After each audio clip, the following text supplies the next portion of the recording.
In this tutorial, we are going to learn the second stage of color grading, color adjustments. After doing the basic light adjustments, we have to correct the colors in our image. So in this video, you will be learning how to set the white balance, HSL and color wheels. So let's do it. To begin with, let's talk about the white balance. It's basically fixing the color cast of an image. You might have seen photos with blue or yellow color cast. We had to fix it first before we create our own style to this image. Firstly, select the color option. Here you can find two sliders to fix the white balance, temperature and tint. If you raise up the temperature, the image becomes yellowish, and if you pull it down, it will turn into blue. In the same way, if you increase the tint, it will add more purple, and if you pull it down, it will turn into green. Listen, our goal is to make the colors neutral. We don't want to add more blues and yellows. Also, we don't want that greenish or purplish tint. We have to keep the colors balanced and neutral. That's why it's called white balance. So in three ways you can fix the white balance. Firstly, you can utilize the eyedropper. If you select an area in a grey color, Lightroom will automatically adjust the white balance in a second. But in most cases, the result would not be accurate. Therefore, after taking this, you have to manually balance it. The second way is by setting into auto. It works exactly similar to the eyedropper. Lightroom will do the job and you have to readjust it. Okay. The third and the best way is by manually adjusting it. Firstly, you have to find a grey or a neutral area. Afterwards, increase the temperature all the way up, then slowly pull it back until it turns into blue. Okay, do the same method for tint. Raise it all the way up and gradually pull it down until it turns into green. Take your time, look at the image and set it properly, because if you set this wrong, the further process would be difficult for you.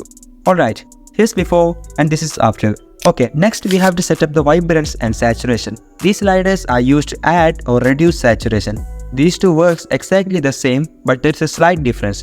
If you increase the vibrance, it will add saturation as well as brightness to the colors. Whereas if you raise up the saturation, it will darken the colors along with adding saturation.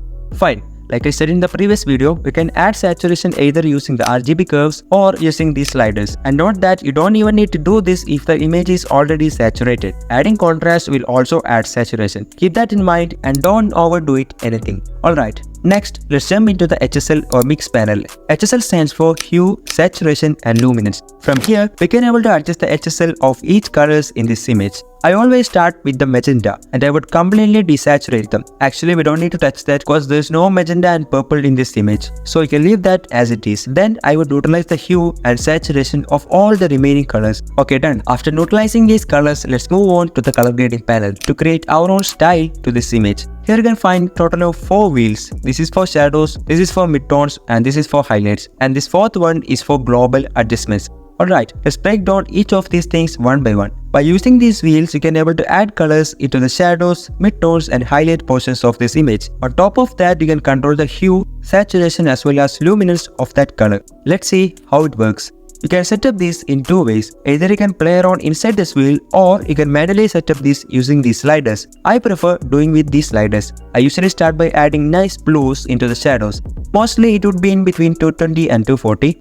Then I would raise up the saturation until this yellow will disappear from the shadows. Finally, I would reduce the luminance to make these areas more richer. Okay, next I would go to the midtones and I would add some nice yellows or orange color. There are two main reasons why I'm doing this. One is it will help to enhance the skin and it will also pops out these green grasses. Alright, then I would adjust the saturation and luminance based on my needs. And finally in highlights wheel, I would add subtle amount of cyan or blues to balance out the magenta or yellow in this brightest part of the image. I usually don't use this global wheel when I'm grading, so I'm leaving that one. But below these HSL sliders, you can find two more sliders, which is blending and balance. We can use these sliders to balance out the colors we just added. Here you go, before and after. It's not done yet. You have to use these wheels in combination with the mix panel. So you have to play around with these two until you're happy with the result. Alright, I hope you learned this process. As always, you have to try this on your photos to master these tools. If you have any doubts or feedbacks, please write them in comments. Stay tuned for the next part and thank you for your attention.